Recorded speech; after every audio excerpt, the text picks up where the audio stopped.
बलांगीर सहर पुराणा मेडिकल निकट में आहार केन्द्र को नहीं गुरुतर अभियोग सामना को आसी पेट को दाना मुठे आसुवा लोक स्वयं सहायक दल शोषण करुवा अभियोग होईछि।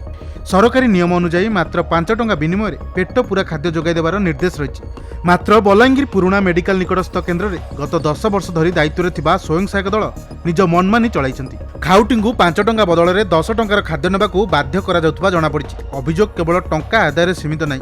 एही स्वयं सहायक दल पक्षरु पाटणागड़ आहार केन्द्र को मध्य खाद्य पठा जाउछि, किंतु आश्चर्य कथा होउछि एही खाद्य केवल ड्राइवर भरोसा रे पठा जाउछि। कोनोसी महिला सदस्य खाद्यर गुणवत्ता बा तदारक पई सांगरे जाउनांती, जहाँ स्वयं सहायक दलर कार्यशैली उपरे प्रश्नवाची सृष्टि करिछि। बलांगीर एही आहार केन्द्र रे चलिथिबा अनियमितता उपरे जिला प्रशासन तुरंत दृष्टि देबा आवश्यक। सुतपड़ा भात खाई आइनु जे पाटना देले भी पेन्नी पुरबार मो अधा मप दौन अधा तुन दौन 10 टका देले भी तथा भी पेन्नी पुरबार जान पिला मगर पेन्नी पुरबार आम 5 टका देलु पेन्नी पुरला फिर 10 टका देलु फिर खालु नहीं देवार अधा दौन अधा रखी दौन अधा मप दौन के जाने बुआ तक फायदा कर। ए समस्त दिगरे निरपेक्ष तदंत करी स्वयं सहायक दल विरोध में दृढ़ कार्यानुष्ठान ग्रहण करने को सहरवासी दाबी करछन्ति।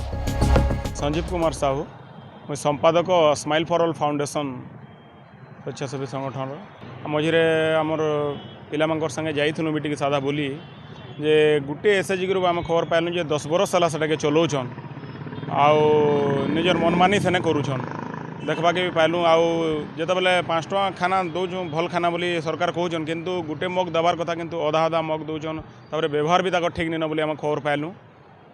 आउ पाटनागढ़ के जेन खाना जाऊँगी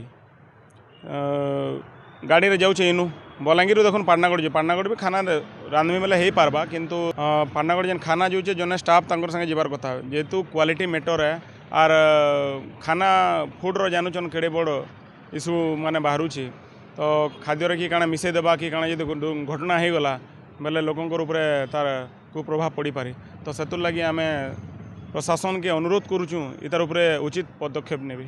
आपण तो देखुचन इने बलांगीर आमर जार राज तार पाक तांकर थिबे ताकर बड़ बड़ लोकर संगे ताकर डील थिबा सेतुर लगी टिके मनमानी करुचन तो मुई प्रशासन के अनुरोध करमी जे तार उपरे इंटरफेयर करिकरी टिके केनता करी सुरखुरी आ भल करी चलू आ अलगा केन एसएचजी ग्रुप की अलगा केन ग्रुप के देले आउ टिके भल करी चलबा बोली मोर आशा। बलांगीर गुप्तेश्वर पृष्टिंग रिपोर्ट खबर ओडिशा।